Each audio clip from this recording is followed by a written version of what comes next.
Hi guys, welcome back. Today we shall be talking about a topic by the name of subarachnoid hemorrhage. And first of all, we will talk about what are the usual causes for it. And the overall number one cause which is responsible for this happens to be trauma. And after that would be rupture of berry aneurysm. Usually in the textbook it is written like this: excluding trauma, the leading cause is rupture of berry aneurysm. So if you read casually, there's a possibility of an error that you might think that it is rupture of berry aneurysm because it's written excluding trauma. Now, because this is a very straightforward information, what he did in the exam was simply that he used the word primary and secondary. You see, when I say primary, it basically means an intrinsic defect. So intrinsic defect is going to be berry aneurysm, which is a structural malformation. So that would be classified as a primary cause, and secondary would mean obviously coming from outside. That could be a possibility for trauma. However, apart from these two, there could be any arteriovenous malformation that could actually exhibit a rupture and cause a subarachnoid hemorrhage. Instead of writing a berry aneurysm, they can also write regarding Charcot-Bouchard aneurysm. While I write it, I expect you to know the condition in which Charcot-Bouchard aneurysm would be seen. And yes, if you were thinking right, it is hypertension which can contribute to malformation in the brain that is contributed or called as Charcot-Bouchard aneurysm.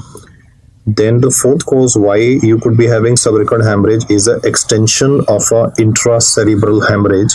So the person could have had a hypertension related intracerebral bleed, and then it can extend on to the meninges, and you could be having a development of a subarachnoid hemorrhage in the patient. Once we remember the four important causes for it, then I would also just like to casually state the fact that instead of writing the word berry, they might write the word mycotic aneurysm. You are aware of the fact that mycotic aneurysm is a complication that is seen with subacute bacterial endocarditis. There is a embolization of infection out of the heart to the blood vessels of the brain, which results in mycotic aneurysm. And the location of mycotic aneurysm is slightly different from the location of the berry aneurysm, as I will explain to you a few minutes from now. So once we're done with the causes, where he'll write these manifestations in the fashion that I've written here before you, I would now like to speak regarding what is the common site where you encounter berry aneurysm. So overall percentage wise, 85% of berry is found in the anterior circulation, and you know that even from your anatomy classes that the leading site would be anterior communicating artery, where it meets with the anterior cerebral artery is the leading site where you could be having a berry aneurysm present. But as I said, mycotic aneurysm is not going to be answered at the anterior communicating artery. Mycotic aneurysm, if asked to you, your answer would be that it is distal to the first bifurcation of the major arteries of the circle of Willis. Now, what I mean by this is like one of the important part of the circle of Willis can be like anterior cerebral artery, or it would be posterior cerebral artery. So it is usually not in the posterior cerebral artery, but it is at the first bifurcation or distal to the first bifurcation of the major components or the major blood vessels which form the circle of Willis. All of you are aware from anatomy that middle cerebral artery is not a component of circle of Willis, right? So we're not talking about MCA. So mycotic aneurysm is usually not encountered in MCA, but can be encountered with respect to the other major arteries of the circle of Willis, like internal carotid artery or the anterior cerebral or even the posterior cerebral artery. Then he can ask you regarding giant aneurysms. Definition of giant aneurysm would be more than 2.5 centimeter, and the usual common site of giant aneurysm would be with respect to the terminal internal carotid artery. Well, that is very, very logical. Why I'm saying that is because internal carotid artery is one of the biggest blood vessels in the brain, and obviously if it's involved, you would be having a big aneurysm present.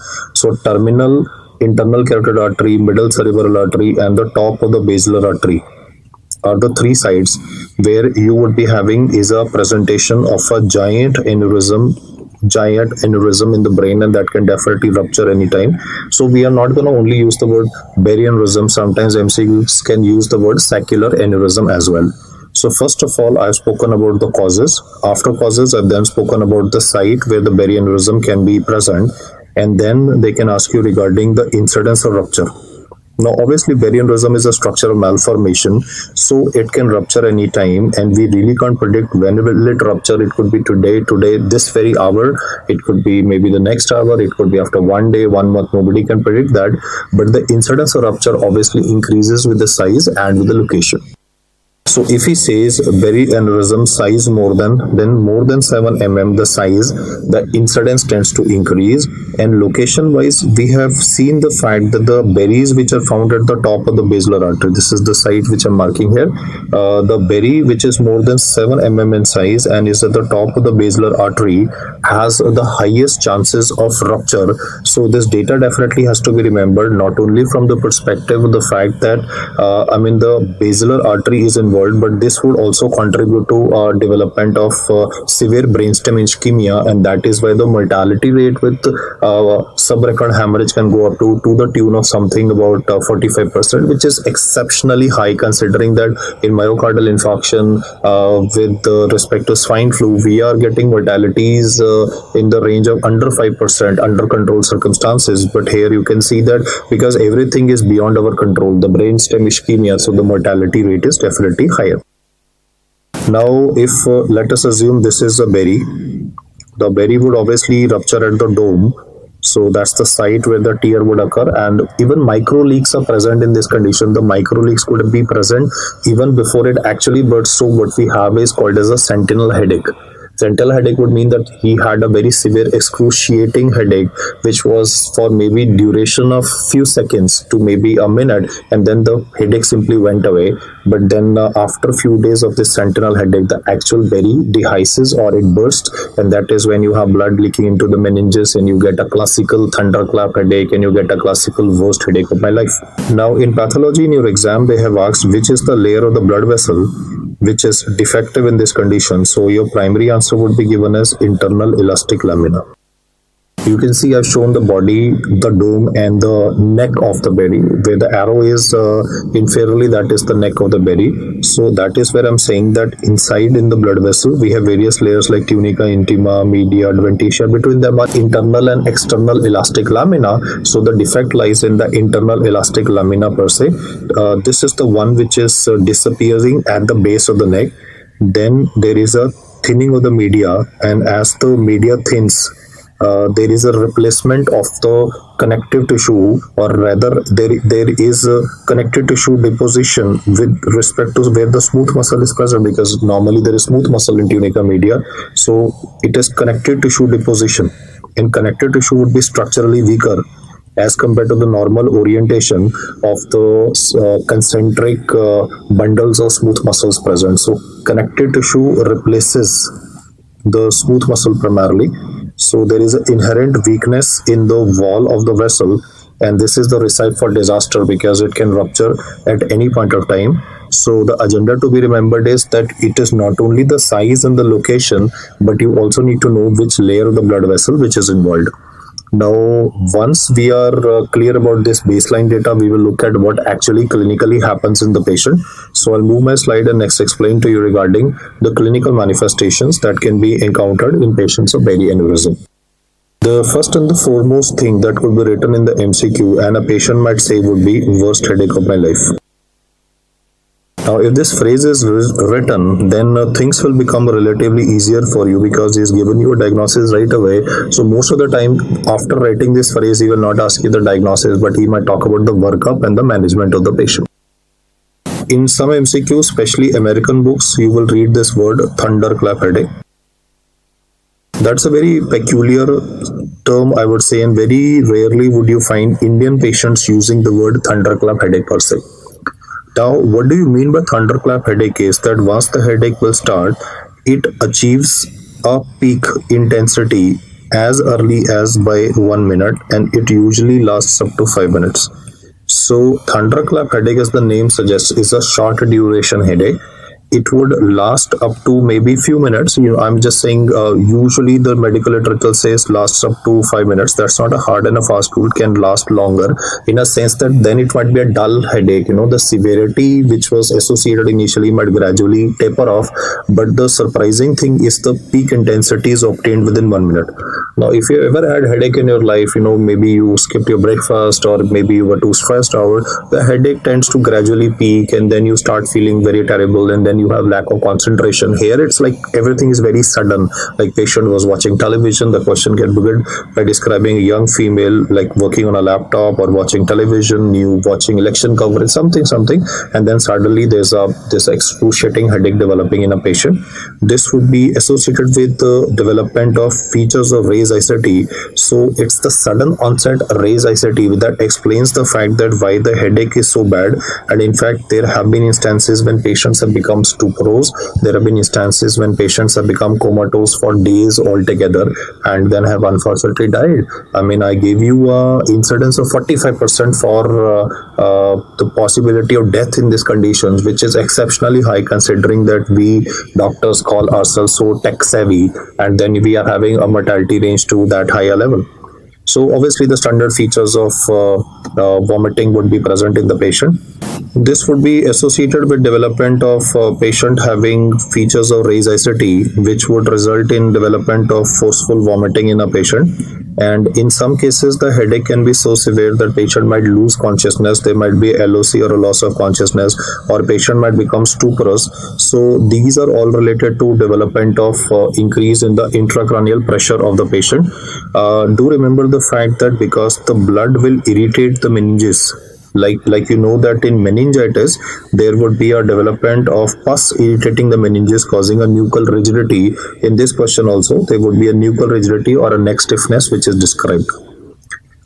In the CNS infection part, I have said it, but I'll just repeat that again. If you get a triad which is talking about fever, which is talking about a headache, and then talks about nuchal rigidity, then you need to think in terms of meningeal infection. You have to think in terms of meningitis in a patient. But in subarachnoid hemorrhage, there is no fever present, though there is a splitting sudden onset headache which might be called as thunderclap headache. So if three things are given together like this, it is bacterial meningitis. But if I remove the fever and then you introduce a thunderclap manifestation, it obviously goes in favor of subarachnoid hemorrhage as a diagnosis. Now, what are other conditions in which thunderclap headache can be present? Obviously, one of the causes is subarachnoid hemorrhage. I'll first just mention before you some of the miscellaneous causes which could be present. It could be postcoital.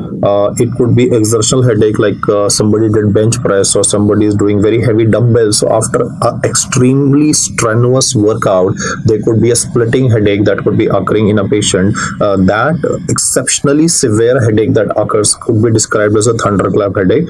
Then after coughing, we can get patients complaining of very severe headache. So we do have some very, I would say, conditions, non-specific ones for which we do not have definitive treatment also, like orgasmic, exertional, and a benign cough headache in a patient.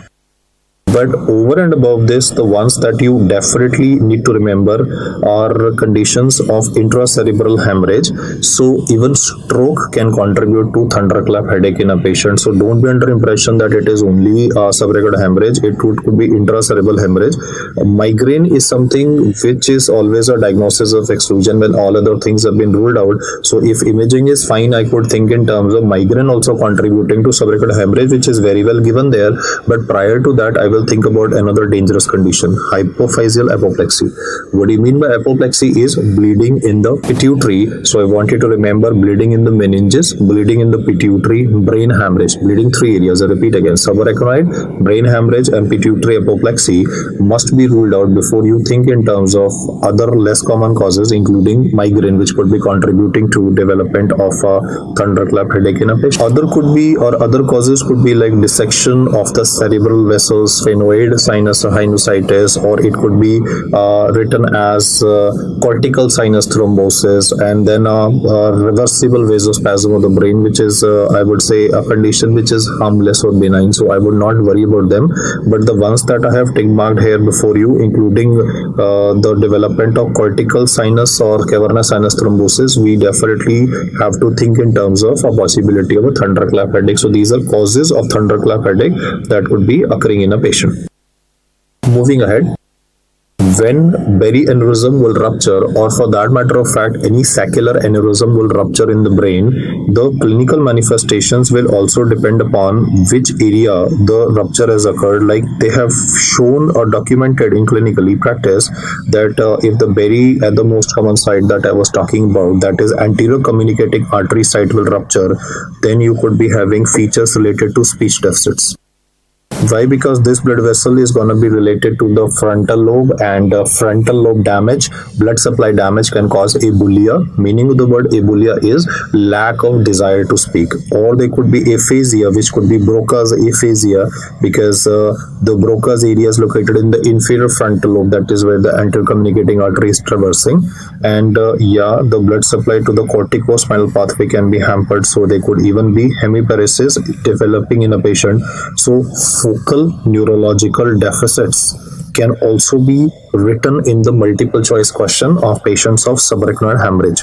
If the berry aneurysm is located at the posterior communicating artery, then very close to the posterior communicating artery is the oculomotor nerve. So do not be surprised if in a multiple choice question you have features of third nerve palsy written with respect to our ruptured berry aneurysm.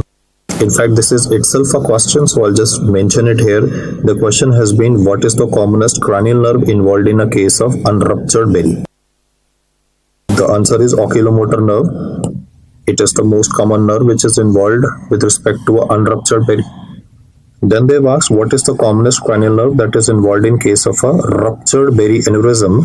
The answer would still be given as third nerve palsy in a patient. The point I'm trying to make here is that if unruptured will press on the third nerve, then ruptured will also press on the third nerve. Why you should know this is because a lot of guides have answered a sixth nerve palsy thinking that raised SAT will contribute to a development of sixth nerve palsy. I agree to the fact that the commonest cranial nerve which is involved in raised SAT is the sixth nerve because it has the longest subarachnoid course. So because the sixth nerve has the longest subarachnoid course, when the pressure in the brain will rise, it will cause the stretching of the sixth nerve, and that would contribute to sixth nerve palsy in a patient. But at the moment we're talking about a berry which is unruptured pressing on the third, so therefore third nerve palsy manifestations in the form of development of loss of light reflex on that particular side. Contralateral light reflex would be preserved, but there would be loss of light reflex on that particular side. There could be retroorbital pain that could be associated with a berry located at this area with pupillary dilatation, obviously because there is a loss of light reflex. So features of third nerve palsy could be given in the question. Then if the berry aneurysm involves the internal carotid artery. Now internal carotid artery traverses the cavernous sinus. If you remember anatomy, there are multiple cranial nerves that go through cavernous sinus, like cranial nerve number 3, 4, 5, 6. 3, 4, 5 are present laterally, and the sixth nerve is a free floating structure, internal carotid artery, and the sixth nerve is the free floating structure with respect to a cavernous sinus. If you have a berry with respect to the ICA, it could contribute to pressure on the sixth nerve, and therefore sixth nerve palsy is seen with patients who are having a development of berry aneurysm with respect to the internal carotid artery in the cavernous sinus. Do remember my words, raised SAT also causes sixth nerve palsy, but if per se, this time I'm not talking about any false localizing sign. Let me explain this once again to you so that it's clear. You see guys, raised SAT is a condition where the pressure in the subarachnoid space is more, so the sixth nerve is going to be stretched. The problem is not in the sixth nerve in raised SAT, the problem is in the subarachnoid space. Sixth nerve is innocently a bystander which got involved, so that's why we call it a false localizing sign, because disease was not in the sixth nerve and it was just that it was innocently got involved. But this time I am having a proper berry which is gonna press on the sixth nerve, and therefore this sixth nerve palsy would not be called as a false localizing sign. This is a genuine feature with the diplopia occurring on looking laterally. If we are having a berry which is having its location in the posterior inferior cerebellar artery, pica is a branch of the vertebral, or AICA which is a branch of the basilar artery, then you could also be having this MCQ mentioning regarding occipital headache and even a cervical headache, that is pain with respect to cervical pain. In fact, I would say cervical area I would mean is area behind the head just below the occiput. So cervical area pain might also be described in the multiple choice question. So these are some variants that can be introduced in the question just to throw you off the track.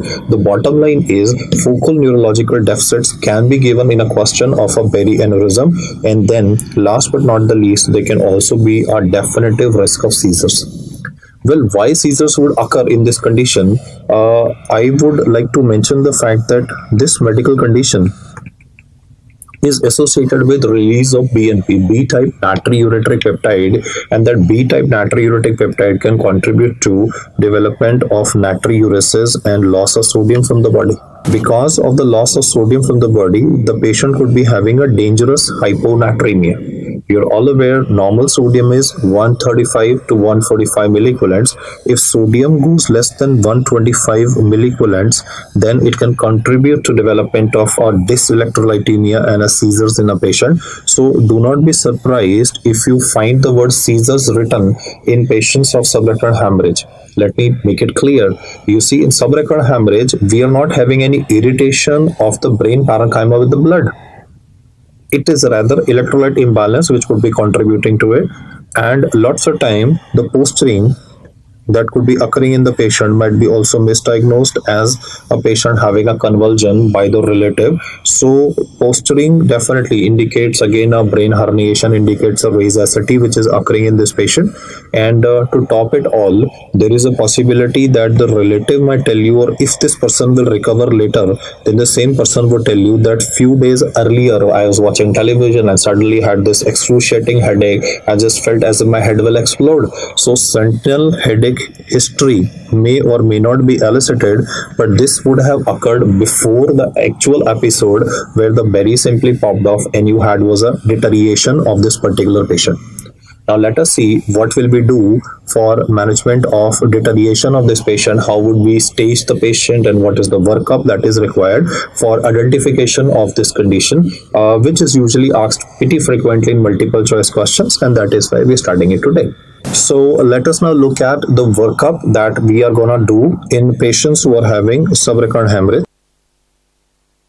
One of the basic tests that is obviously to be done in the patient is a non-contrast CT head. As you know, for any patient having a CNS event, non-contrast CT head has to be done. Now, in these patients, when you look at the CT head of the patient, you definitely can see presence of blood in the sylvian fissure of the patient. In fact, I can just draw it like this so that you can relate to this relatively better. NCCT head, when the image loads up on the monitor in front of you in the exam, you will be able to see these horns of the ventricles like I have shown here before you, right? And you would be able to see some part of the third ventricle. You can see this white shadow here, the white shadow that I'm talking about here. I'll just zoom it in so that you can see this white shadow, very particular. I'll highlight it once again to you. This particular shadow, this is the shadow of the pineal gland. In fact, this is itself a question that in the exam they can, just give you arrow at the pineal gland that's related to the third ventricle, so can easily be identified. And that's what I've highlighted here also. So I'll just put a P here to represent the pineal gland, which is responsible for circadian rhythm. Then adjacent to this case would be the sylvian fissure. And this is the interhemispheric fissure. So the patient could be having is a presence of a bleed. The bleed is obviously going to look white and could be happening in any of these areas. If the bleed is occurring in this particular area, we are going to call it blood in the sylvian fissure, is a non-contrast CT head finding of subarachnoid hemorrhage, whereas this that you can see is the interhemispheric fissure. So the blood could be present in any of the two areas. It could be interhemispheric or it could be sylvian fissure. Now they can also ask you which territory is involved here. So obviously anteriorly is the anterior cerebral artery. This is the distribution of the MCA, the middle cerebral artery. So sylvian fissure, the source of bleeding would be that of the MCA territory. I repeat my statement. If you read a question that says CT head showing blood in the sylvian fissure, which is literally running perpendicular to the third ventricle and the temporal horns of the lateral ventricles, then you will say that the patient is having a subarachnoid hemorrhage.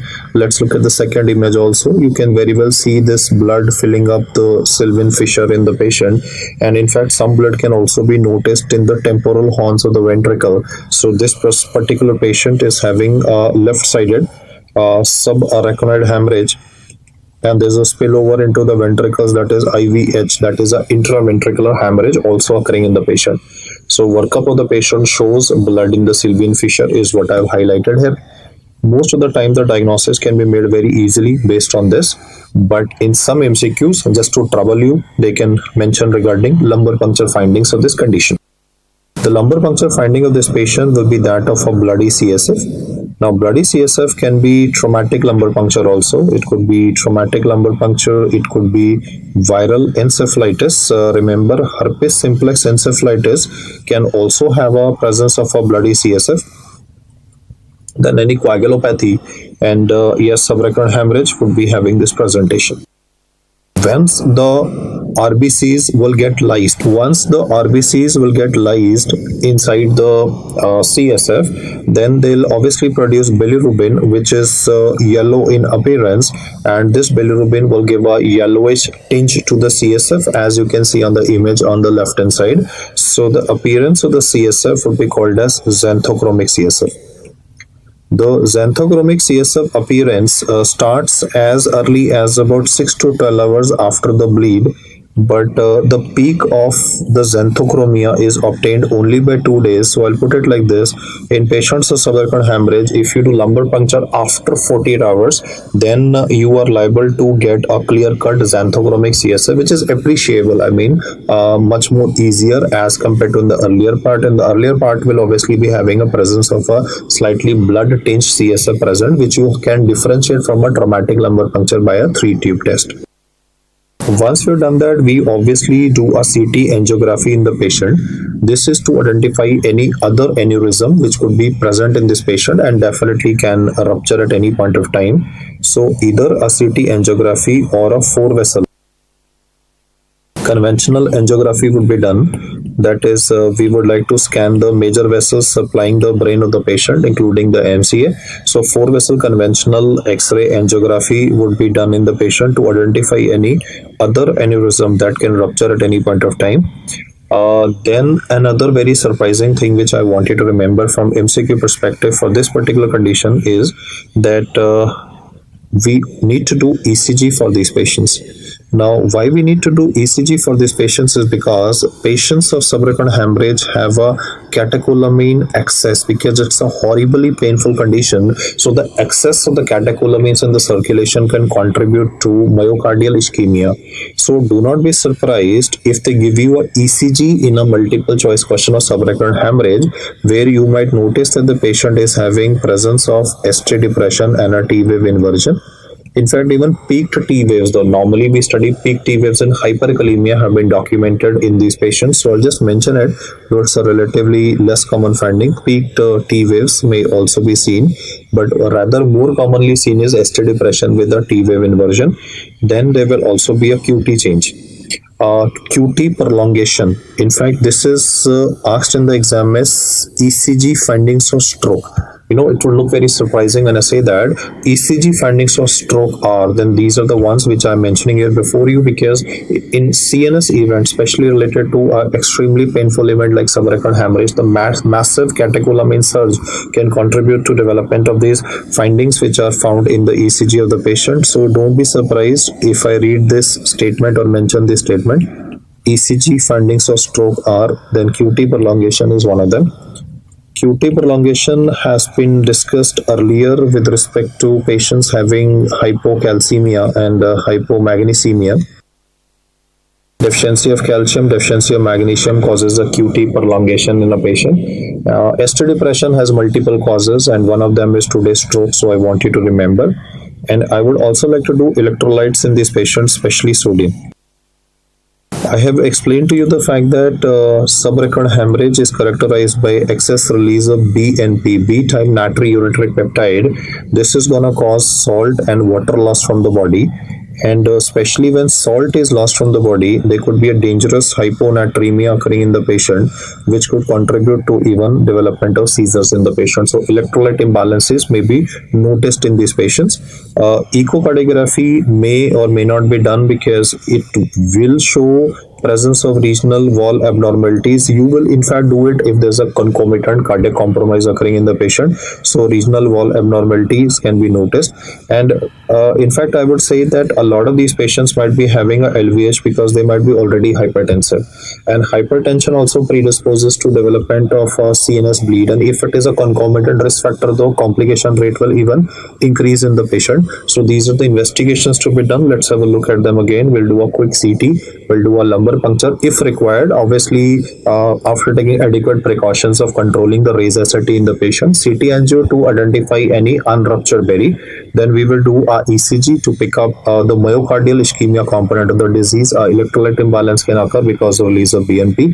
And now we are in a position to stage this patient. So we have two scales. One, I just want you to remember the name Hunt and the Hess scale.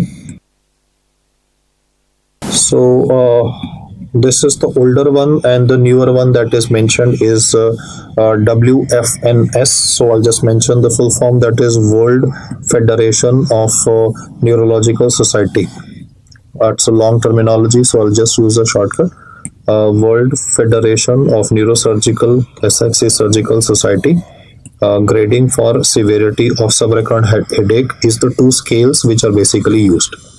What they do in World Federation of Neurosurgical Society scale is they evaluate the GCS of the patient, and I'll just mention it in this numbers, like total of 5 grades, like 1, 2, 3, 4, 5. So let's just write down the GCS values for the various grades that you can put an attempt to remember. This is not, I would say, hard and fast that you need to remember what I'm saying right now. But if you do this, it just gives you a little more confidence in trying to remember this information.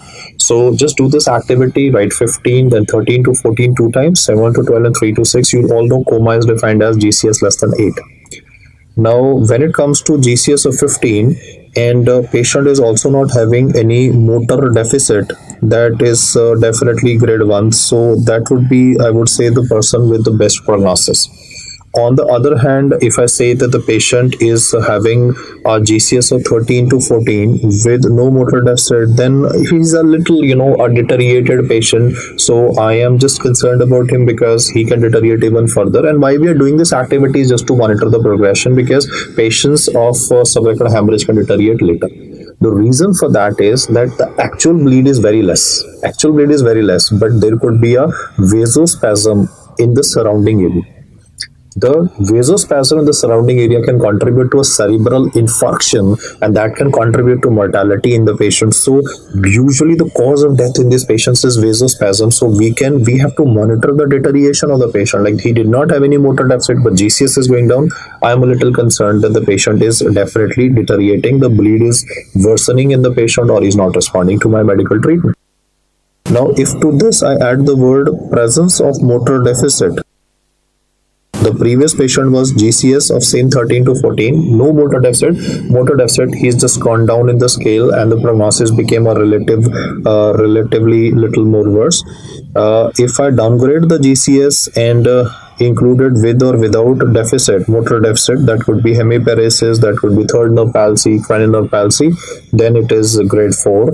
And if we downgrade it even further with or without motor deficit, then we will make it grade 5. So that is just a scoring that tells you to evaluate the patient. Why? Because you want to check out the patient's deterioration that occurs in these patients. Usually after 24 to 48 hours, these patients tend to worsen due to vasospasm of the surrounding blood vessels. Coming to the left side, the Hunt and the Hess scale.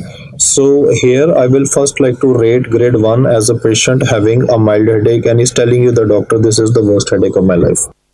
And grade 5 would be a patient who would be frankly comatose. So no verbal communication with the patient can be established. In between, I'll incorporate the word severe headache for grade 2. The next patient is somnolent. What I mean by somnolent is that the patient is sleepy at the moment, This sleepy patient, when I'm waking him up, he is also very confused. Like he is not telling, or he is not knowing whether it is daytime, whether it is nighttime. He doesn't know the time, the place, and the person. And the next patient is stuporose. So I have just here mentioned two scales before you, the Hunt and the Hess scale and the World Federation of Neurosurgical Society scale, which are done in practice only to monitor the progression of illness of the patient with respect to the fact that most of these patients exhibit a detailed or a delayed deterioration. Now, what I mean by delayed deterioration is, and I will definitely like to dedicate a slide to it, is delayed neurological deficit, or DCI or DNI, as is referred in the books, needs to be handled. The first and the foremost delayed neurological deficit can be with respect to the fact that the rebleeding can occur. So strict bed rest is recommended for these patients. We usually tell these patients not to laugh loudly. We tell these patients not to strain too hard during urination defecation, because rebleeding possibility can be there. The second complication that could be occurring in this patient is development of hydrocephalus. This can be seen on a CT head because the ventricles would be relatively dilated, and we might have to go in for a ventriculostomy procedure to control the hydrocephalus component of the patient. The next complication or delayed neurological deficit could be occurring due to cerebral ischemia in this particular patient. Now, this cerebral ischemia or vasospasm should be answered as the leading cause of death. It is rather the leading cause of neurological deterioration. It is the leading cause of death in these patients, which occurs usually after 48 hours. Though even rebleeding can contribute to it, but the major mortality is cerebral ischemia. The fourth component in these patients is obviously electrolyte imbalance, hyponatremia. I have explained to you the fact that this hyponatremia is secondary to BNP. We are losing salt from the body. So it can be written in MCQ just to make it sound a little sophisticated. He might write the word cerebral salt wasting syndrome, or CSWS. That's just to make it, just spiced up and jazzy for you. So there are 4 reasons for delayed neurological deficit that occurs in this patient. And from the cardiovascular perspective, there's a possibility of myocardial ischemia, and even a frank myocardial infarction has been demonstrated in these patients. So there are various reasons why these patients will die, and a combination of these would obviously be difficult to manage. I mean, you are having a CNS problem, you are having a cardiac issue, you are having simultaneously electrolyte imbalance, so it becomes a little difficult to manage these patients. That is why right in the starting itself I said that the mortality rates for this condition can go up to 45%. Now let's look at what are the treatment options that we have for management of this condition. One of the foremost treatment options that we have for management of subarachnoid hemorrhage prevention perspective is to prevent the berry from bursting in the very first place. So we have what is called as an aneurysmal clip that you can see in the topmost image. This aneurysmal clip surgery would obviously require exposure of the blood vessel per se, so you need to operate on the patient, do a craniotomy, so neurosurgical morbidity will definitely be increased. In contrast, what we are doing nowadays is that we are taking access from the femoral artery of the patient, and we are introducing a platinum coil inside this berry aneurysm or any AV malformation in the brain. We just literally pack it up with the platinum coil, and then the resultant thrombus formation that occurs there and the fibrosis that occurs there prevents the berry from rupturing and reduce the incidence of subarachnoid hemorrhage. So there are 2 methods that I've explained to you: aneurysmal clip and endovascular coiling. And any of the 2 methods can be used. From the patient's perspective, obviously better would be endovascular coiling. And yes, I mean, if in the exam he says what is the treatment of choice for an unruptured berry or a AV malformation or an unruptured saccular aneurysm, then the answer should be given as endovascular coiling. You can also see an image that I've taken from Harrison, where you can notice a very characteristic huge aneurysm rather present in the distribution of the middle cerebral artery, and then you can see that the coiling of the same has been done, so that now the chances of rupture are significantly reduced in the patient. So 2 main steps that are to be taken for management of an unruptured berry or an unruptured aneurysm are: the ones that I've written here before you, that is use of an aneurysmal clip. People who get an aneurysmal clip deployed, because it's a ferromagnetic device, they cannot get an MRI again done in their life. We would have done a MCQ. Relative contraindication to MRI is aneurysmal clip. Why? Because it's a ferromagnetic device, and endovascular coiling is the one which is recommended for these patients. But let us assume that the patient has had a ruptured aneurysm. Then what are the steps to be done for management of this patient? Like a patient had a ruptured berry, then what are the interventions that you as a doctor would be doing? One, I want you to remember the fact that if the patient is having a raised intracranial pressure, then we will have to do a procedure where we drill a hole on the top of the head of the patient and we get access directly into the ventricles. You can see that I have placed an intracranial pressure monitoring catheter directly in the lateral horn of the ventricle, and we will drain out the CSF to reduce the pressure in the brain and thereby reduce the chances of a patient dying of brain herniation. So for ruptured aneurysmal malformation in the brain, or I'll say like this, the manifestation or the treatment that we can offer to the patient is ventriculostomy. Then we will also use a drug by the name of nimodipine, which is to be answered as the drug of choice. This will prevent the cerebral ischemia, the delayed vascular spasm, the cerebral ischemia component that occurs due to vasospasm in the brain of these patients after the rupture berry is handled with the help of nimodipine, and therefore is to be remembered as the drug of choice. Now, if the patient is also having concomitant hypertensive crisis, then I will have to lower the hypertensive crisis by using intravenous nicardipine. I repeat my statement, in all CNS events, the antihypertensive drug that is recommended is nicardipine and not sodium nitroprusside. And instead of nicardipine, we can definitely use labetalol, but sodium nitroprusside is not recommended in both CMDT and even in Harrison. It is given at the end, and the textbook mentions CCBs and a non-selective blocker, non-selective alpha plus beta blocker. In fact, I would say like that, labetalol, that can be used to control the hypertensive crisis in the patient. Then what would be the target blood pressure to be achieved in this particular case? Then it would be 160 millimeter of mercury.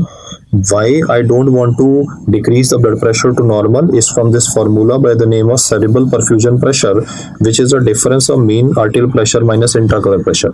You can see that if I will lower the mean arterial pressure, then the perfusion pressure of the brain will reduce. So the target of mine is to maintain cerebral perfusion pressure all through the event between 60 to 70 millimeter of mercury.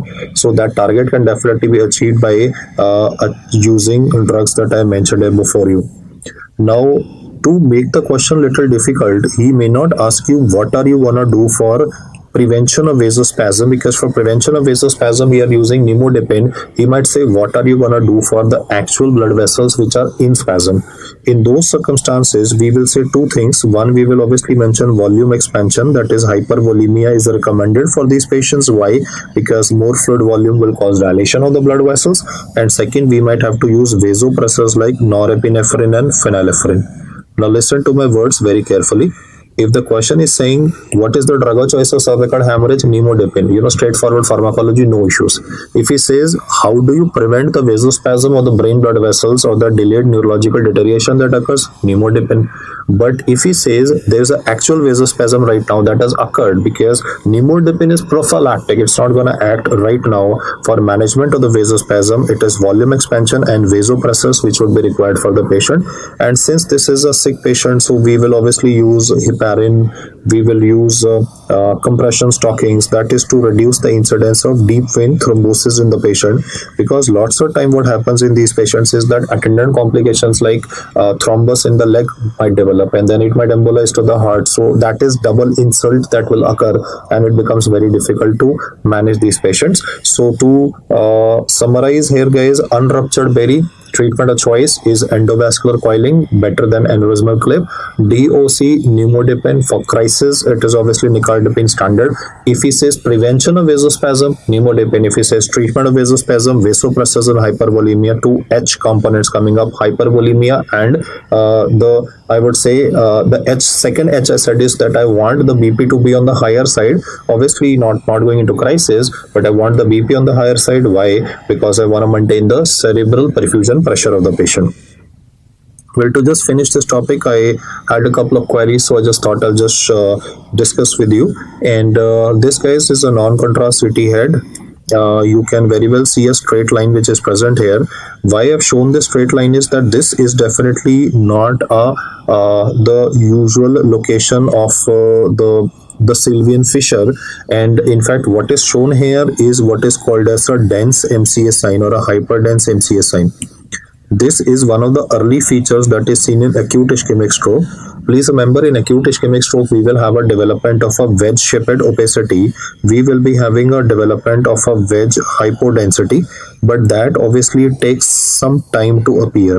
So before the wedge-shaped hypodensity appears in case of a acute ischemic stroke, you could be having a straight MCA that might become relatively visible. It appears hyperdense. Why? Because there's a thrombus in the blood vessel. So the thrombus is contributing to this. So please do not confuse this with the image that I showed earlier for patients who are having a subarachnoid hemorrhage, where you can see a very characteristic, the fissures are gonna be like this, like distributed.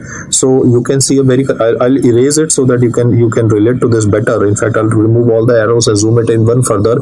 You can see that the fissures are separating the gyri and the sulci in the brain, so you can make out the blood present there. You can definitely make out the presence of blood present. You can even see it on the contralateral side.